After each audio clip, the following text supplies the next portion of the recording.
I need to think very hard about whether there's anything that ever needed hiding. After all these years, there must be some things even I've forgotten about.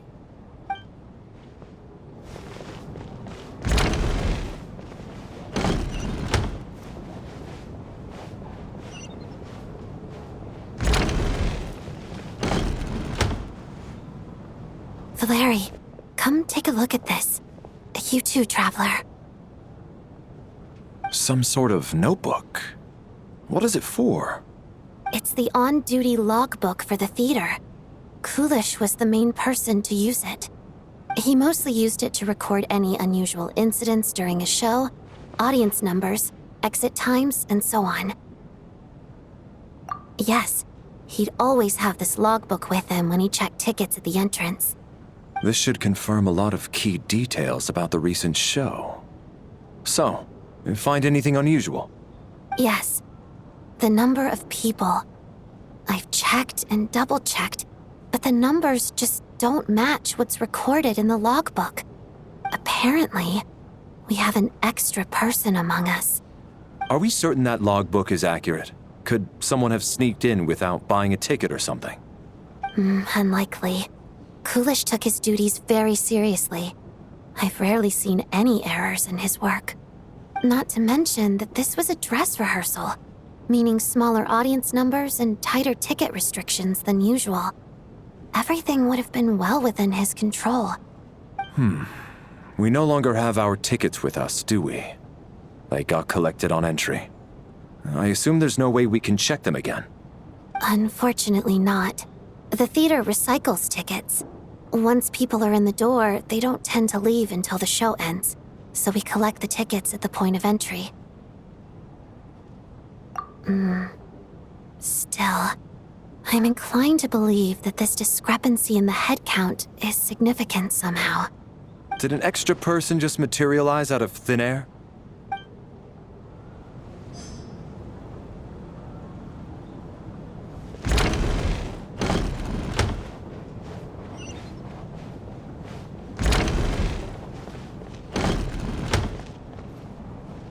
Tonya, did you find anything? Not yet. Still looking. So... Are we supposed to be looking for something paranormal? I think I'd prefer teaming up with you than looking around on my own. This looks like somebody's notebook. Shall we read it together?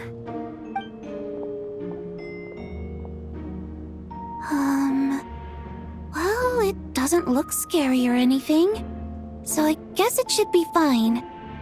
All right, let's read it together.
This has to be Vodianitsa's writing, surely. Maybe it's a little rude for us to peek at this. I feel like I just read someone's secret diary by accident. It sounds like she's writing this for her parents, right? I don't understand. Why put this stuff in a notebook instead of mailing it in a letter? Because her water imp parents belong to the aristocracy, who were driven out of Snezhnaya by the Tsaritsa long ago. And now they live somewhere new, where the postman can't get to. We're sorry. It's fine. My fault for not storing it properly. I can't leave things lying around and expect them to get ignored when everyone's scouring the place for clues. All right, give me my notebook back. I'll take over the investigation in this room.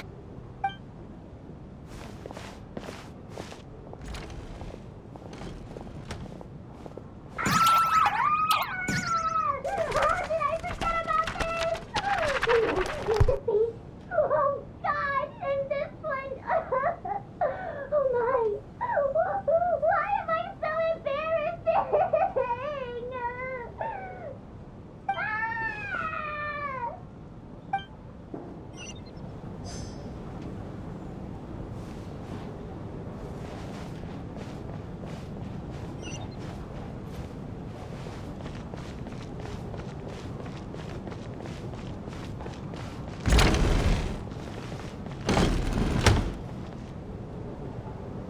Ah, Traveler. Since you're here, come take a look at this. Alosha found it. We're both curious to hear your perspective. It appears to be an investigation report. And the focus of the investigation was the rumors of haunting we heard about earlier.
An investigation report, huh? Looks quite old. This person's name looks to be of Sumeru origin to me. Was the investigator from Sumeru? The theater manager must have hired an investigator once specifically to look into this issue. But it doesn't look like anyone ever looked at the report. Presumably, the manager wanted to know if the supposed haunting was dangerous while also being fearful of word getting out in case it affected the theater's business. Anyway, the bottom line is, the haunting is actually real after all. It's caused by an obstruction in the ley lines. Is there any chance this is the key to finally making some progress with the murder cases? Ley line problems are pretty unexceptional to me by this point. And while it certainly offers an explanation for the ghosts, it's hard to imagine what connection it could have to these two murder cases. Some of the language that appears at the very end of the report caught my eye. Angel civilization, ley line renovation? My area of research doesn't touch on any of that, so it's completely outside of my wheelhouse. Huh? A piece of paper just fell out from the report. It landed right by your feet.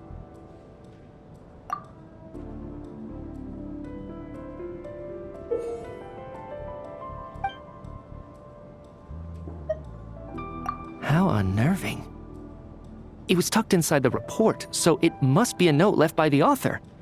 Death is near. Is that supposed to be what's going on here? With us, in the theater? But if so, how did the author foresee it? Could he predict the future somehow?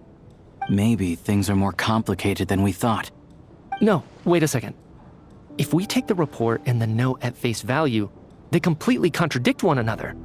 The report definitively concludes that the hauntings in the theater are harmless and cannot affect the real world.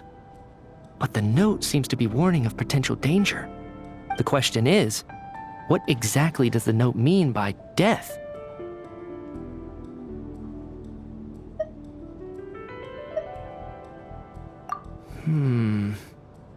The various ways we could interpret this keyword lead in completely different directions. Let's pause our analysis here for now. I think we need more information.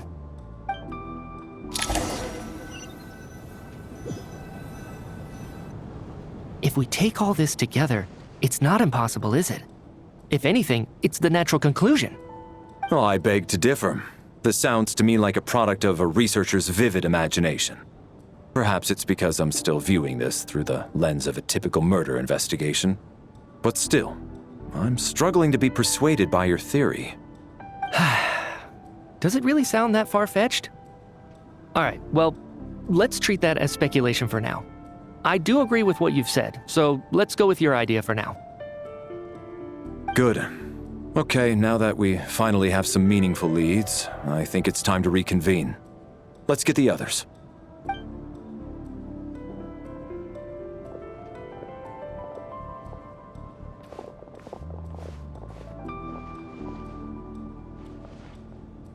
So, that's about everything we've discovered so far. I'll share my theory first. Based on what we've learned from the logbook, I believe the extra person among us is most likely the killer. If the killer had simply bought a ticket, it would have greatly increased the risk of their identity being exposed. I expect he or she either hid in the theater ahead of time, or found a way to slip past the ticket inspection. They then blended in with the group and waited for an opportunity to strike. What about the note found in the investigation report?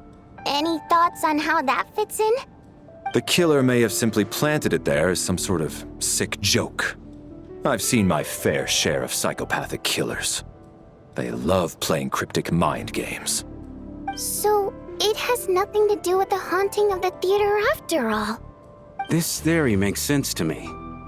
If we have an audience member unaccounted for, chances are they didn't come here to watch the show. Could it really be that simple? So, in other words, all we have to do is find out who got in here without a ticket, and all our problems will be solved? Then let me make one thing clear. All the theater staff should be well aware that I came here for the rehearsal legitimately, yes? There's no way I'm the one who didn't have a ticket. It's true. I hear you used every trick in the book to get a hold of that ticket, too.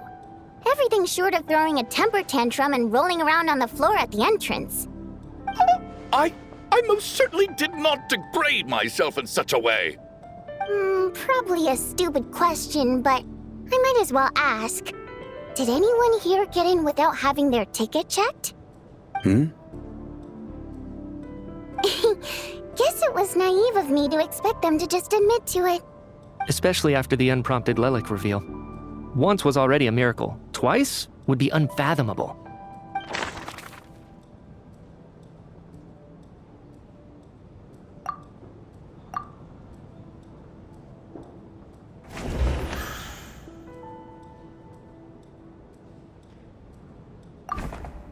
I don't believe any of us here knew Shram before all this. If no one can verify Shram's identity... Mr. Shram, did you really go through the ticket inspection to get in here? Huh? Me? Why am I being singled out, my friend? Do I seem that suspicious? It's not that you stand out as suspicious, more that everyone else has been ruled out as trustworthy. Okay. Well, we spent the best part of 2 days together now, so I'm sure you can all tell what kind of person I am. I'm a true gentleman. I never dream of doing something like sneaking to the theater without a ticket. Yeah, I have no doubt that you're a good person. But the problem is, none of us here actually know you, so no one can say for sure that you are who you claim to be. Although, actually, what was it you said last night? Yeah, you're friends with that water imp, which is why you understand our primary mode of expression. Last time I checked, there were barely any of us remaining in Snezhnaya, since most of the water imps left. Could you tell me a little bit more about your friend? There's a good chance I actually know her. And I suppose it's also kind of a way for everyone else to get to know you a little better.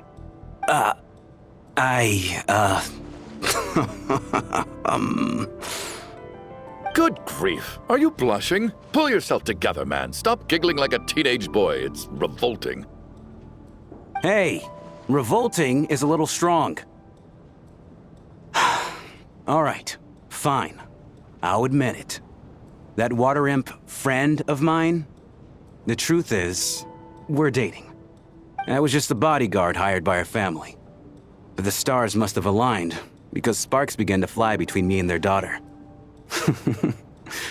Never in my wildest dreams did I think I'd get so lucky. We don't need details. Just get to the point. Okay.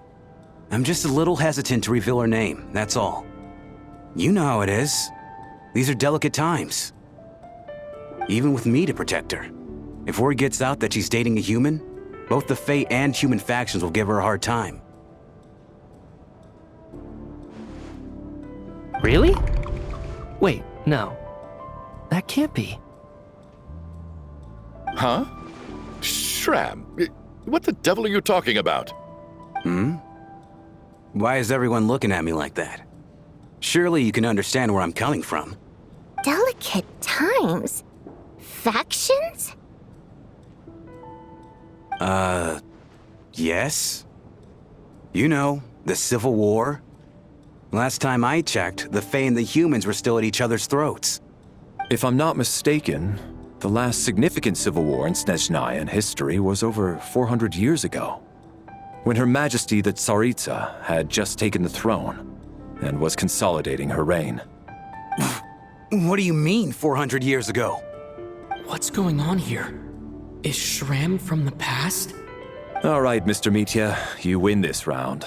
As far-fetched as it is, it appears that your theory may be correct. I'm just as amazed as you are. I didn't even believe it myself, to be honest. Is someone going to explain what's going on here?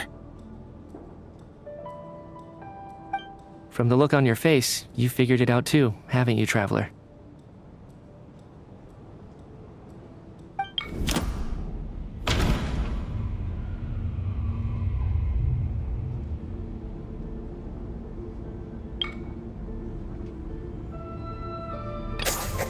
The theater's ley lines have been modified to block souls within its grounds from returning to them.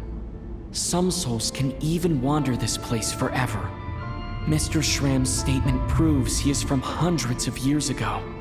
And according to the investigation report on the theater hauntings, Mr. Shram is very likely a lost soul wandering the theater.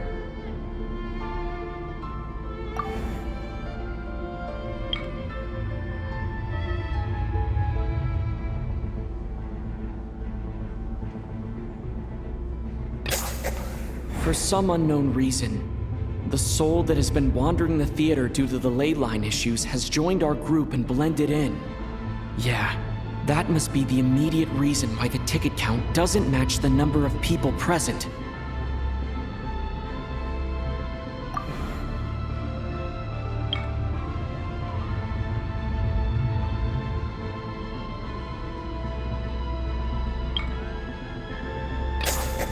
The contents of the investigation report have been verified. There are indeed ley line issues and wandering souls in the theater. Death likely symbolizes the deceased. Mr. Shram, for instance. Death is near. That must mean that there's a dead person in our midst. That's the truth, isn't it? Yeah, the logic is clear now. The investigation report said that there would be souls stuck wandering around the theater because the ley lines were cut off. Mr. Shram must be one such soul who died in the theater a long time ago. In which case, that also makes him our extra person. So when the note said death is near, it must have been referring to death as in the deceased, people who died a long time ago. Someone who died a long time ago. In short, there's a dead person among us. The extra person we've been searching for is a ghost from the past. You mean I'm a ghost? No. Don't make jokes like that, my man. There must be some mistake. But even if I was dead, I know for a fact I didn't kill anyone these past 2 nights. Yeah, even if all that's true, the report also said the souls inside the theater can't affect reality, right? They're harmless. Then what if the problem isn't the souls at all, but the ley lines themselves? The ley lines have a powerful ability to attract and devour souls. Let's say that the ley lines are like a black hole, constantly seeking to engulf souls. but the souls that don't want to return are trying to avoid being sucked in. Why does this analogy sound so familiar? What happens when the black hole can't achieve its goal? I'm only speculating here, but what if it ended up swallowing innocent souls by mistake, or intentionally taking other souls to compensate? That could explain why we weren't able to determine a cause of death. If you're right, and their souls were devoured by the ley lines, it does make some sense. It does seem to explain a lot of the things we couldn't make sense of. Does that mean it's true? Except there's no concrete evidence. Mitya's relying on a lot of logical leaps. Still, it seems like the best explanation we have under the circumstances. All right, so how could Shram not know that he's dead? Seems a little unlikely that he hasn't noticed anything unusual even after several days interacting with us. On the contrary, it's perfectly normal for a soul to wander the theater for centuries without questioning their existence or reason for being there. It's simply what's natural for them.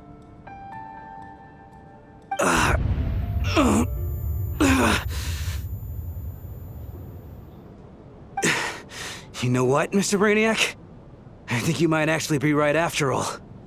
I'm trying to remember and... even though my head feels like it's going to explode, I think... it's all coming back to me.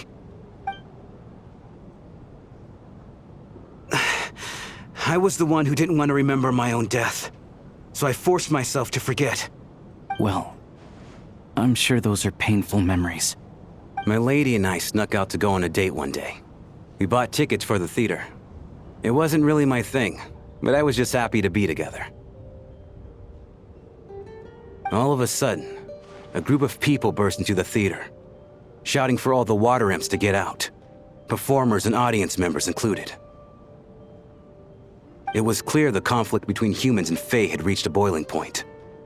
This time, the extremists were even coming after the water imps who had nothing to do with the war. I thought I could pull one over on them, so I took off my jacket, draped it over my lady, and tried to sneak out amid the chaos. But I got caught. They started shouting, calling me a traitor to humanity.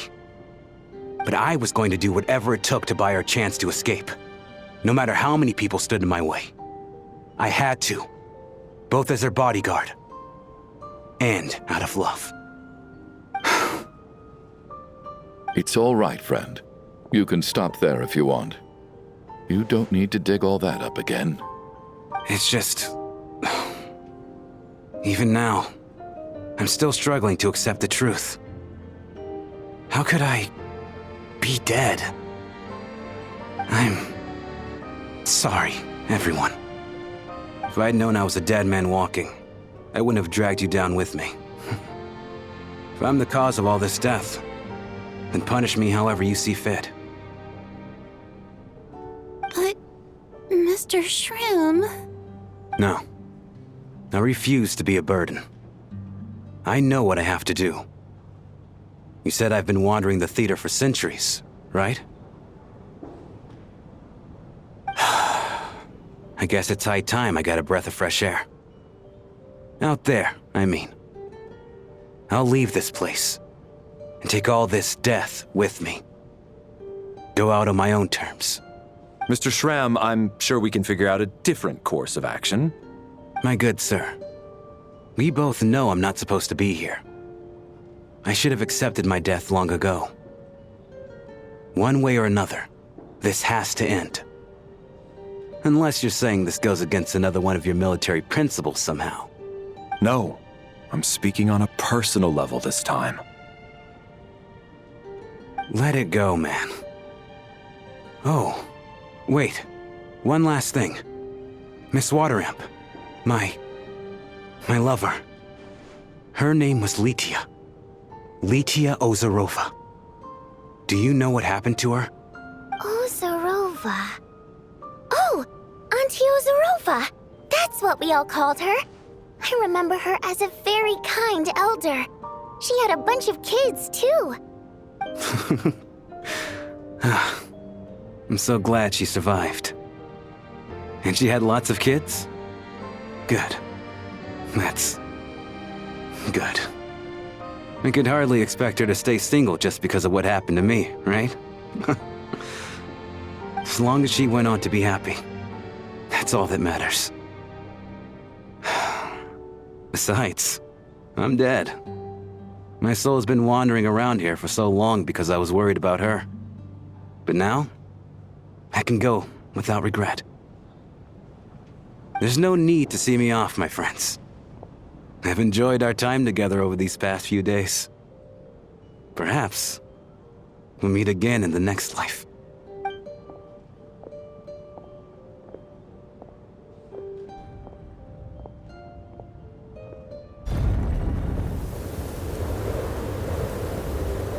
Take care, my man. I knew Mr. Shram was already dead, but I still feel so sad. Death is cruel, no matter how we might try to make sense of it. So, was the conflict between Fae and humans really that bad back then? I was only little, so I don't remember much.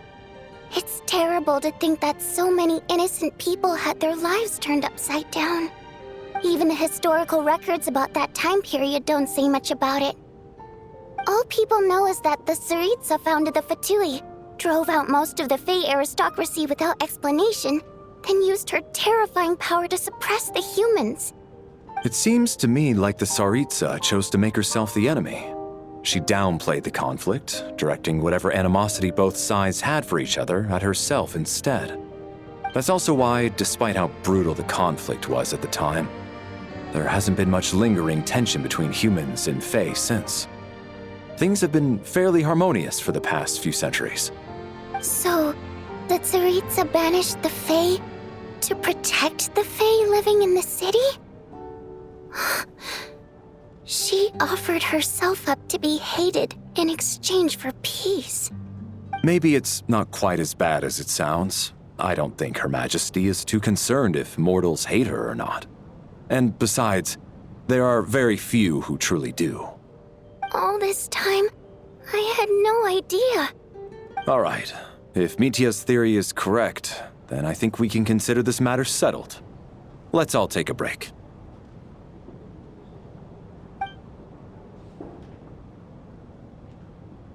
Ugh, if only this blasted storm wasn't still raging on.